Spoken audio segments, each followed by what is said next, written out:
So a common problem with Ferrari water pumps is when you get the pulley wheel on, you put the washer in the front and then you have your locking nut. And that locking nut has to be torqued to 40 foot-pounds. So if you've put your water pump already on and you put in your Woodruff key and slide the wheel back on and in place, you get everything set up, you soon realize that there's no way to put any kind of any forces to allow you to torque this. There's not anywhere to put a wrench.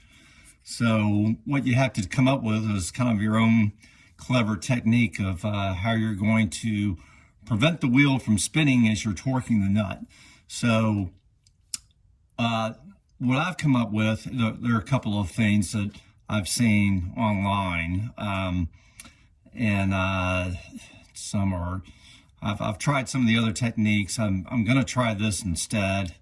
And what this is an oil filter wrench. And what I did was with this oil filter wrench, I just had all it has is this outside metal frame around it, right? And when you pull this shut, it springs and locks together against the filter and allows you to rotate it and either tighten it or loosen it, whichever way you want to go.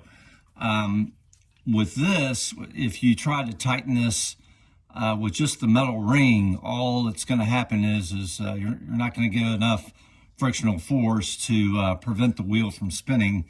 So what I've done, what I've come up with was, since I was doing my timing belt change at the same time, I had these old leftover timing belts. And what I decided to do was to just cut enough of the belt off, and not completely surround it, but as you can see, I've got a gap in here, but almost a complete circle, but leaving some room there. It doesn't have to be outside the complete circumference of the pulley wheel, but close enough.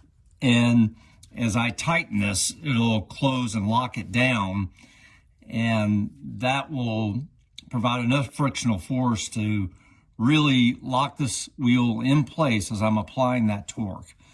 That's my theory anyway. I'm getting ready to try this out. I am going to need a second person to hold this in place as I'm torquing the nut so it doesn't move. It's be quite difficult to do both things at the same time, but that's my plan. I'm going to try out here in a moment.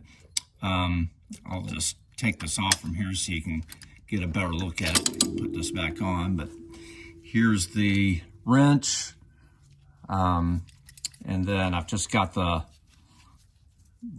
rubber belt laid inside of here, and I think that'll do it. I think this will do the trick. As this closes down and locks, as I'm locking it, that brings it. It's going to really tighten up on that wheel and allow me to hold that in place as I'm applying torque. So that's the plan. Just make sure I get enough good coverage there. The belt thickness here is about 1 inch, and that's more than enough. The wheel itself, I think, is about a 1/2 inch, but this works out just fine. And like I say, you just cut off to length, just how much you've got. If you've got one of these old wrenches, this is a good way to do it. I've seen people that have used different kinds of belts, V-belts, that could work too. But at any rate, I'm going to try this out and we'll see what we come up with. Let's see. Well, you got more pressure than 40 pounds on it, I'll tell you that. But you're moving my arm. There it is. Okay. You're cool. All right. You be cool. That's it.